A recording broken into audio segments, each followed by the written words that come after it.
नमस्कार, मैं राहुल कठेरिया। आरएसएस के मुखिया मोहन भागवत जी ने और आरएसएस के ही एक बड़े नेता हैं इंद्रेश कुमार जी, इन्होंने अभी हाल ही में मोदी सरकार के ऊपर हमला बोला है। तो हम ये समझने की कोशिश करेंगे कि आखिर जो आरएसएस भारतीय जनता पार्टी की जननी है, उस आरएसएस के बड़े नेता भारतीय जनता पार्टी के ऊपर या मोदी सरकार के ऊपर हमलावर क्यों हैं?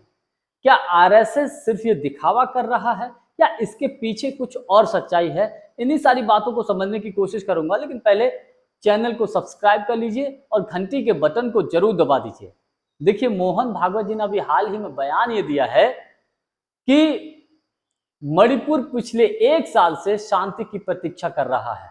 मोहन भागवत जी, आप पिछले 1 साल से कहां थे जब मणिपुर में मैतेई और कुकी समुदाय के लोग एक दूसरे की जान के प्यासे हैं, एक दूसरे के खून के प्यासे हैं, एक दूसरे को मारने पर तुले हैं।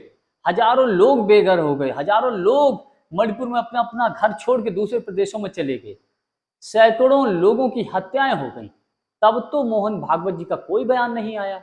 लेकिन 2024 के लोकसभा के चुनाव में जैसे ही भारतीय जनता पार्टी को पूर्ण बहुमत नहीं मिला, 240 पर अटक गई, वैसे ही आपका बयान आ गया कि साहब मणिपुर पिछले 1 साल से शांति की प्रतीक्षा कर रहा है। तो मुझे लगता है कि आरएसएस के मुखिया मोहन भागवत जी ने जो बयान दिया है, उनके बयान से बहुत से लोग अब इत्तेफाक नहीं रखते हैं। क्यों? क्योंकि काश अगर मोहन भागवत जी यही बयान 1 साल पहले दिए होते तो सभी लोग उनकी तारीफ करते। दूसरी तरफ इंद्रेश कुमार जी ने एक बयान दिया है कि जो लोग राम भक्त हैं, उनको अहंकार आ गया था और अहंकार की वजह से वो 240 पर अटक गए हैं, यानी कि उनको पूर्ण बहुमत नहीं मिला, उनको घमंड हो गया था। यानी कि इशारों में भी वो मोदी सरकार के ऊपर हमला बोल रहे हैं।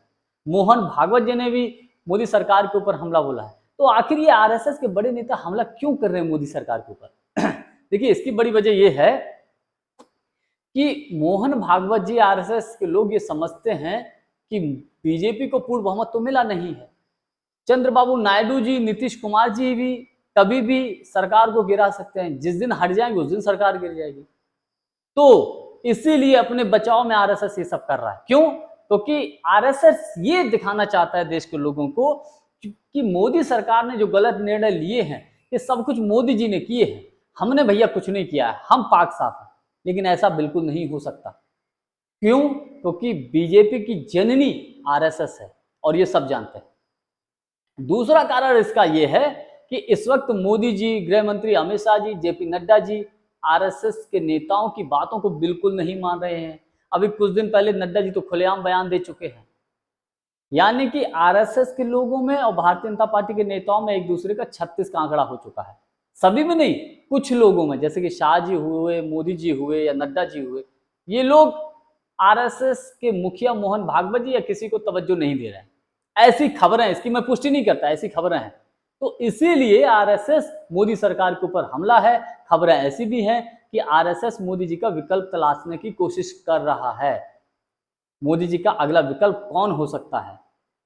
खैर, जो भी हो, लेकिन जिस तरीके से आरएसएस के नेता मोदी सरकार पर हमला कर रहे हैं, तो इसमें ये दूध के धुले नहीं हो जाएंगे। इनको ये भी डर है कि इस तरीके से राहुल गांधी जी आरएसएस के ऊपर हमला करते हैं, कहीं इंडिया गठबंधन की सरकार आ गई तो हो सकता है कुछ चीजें आरएसएस भी, कुछ चीजों में आरएसएस के लोग भी कहीं ना फंस जाएं।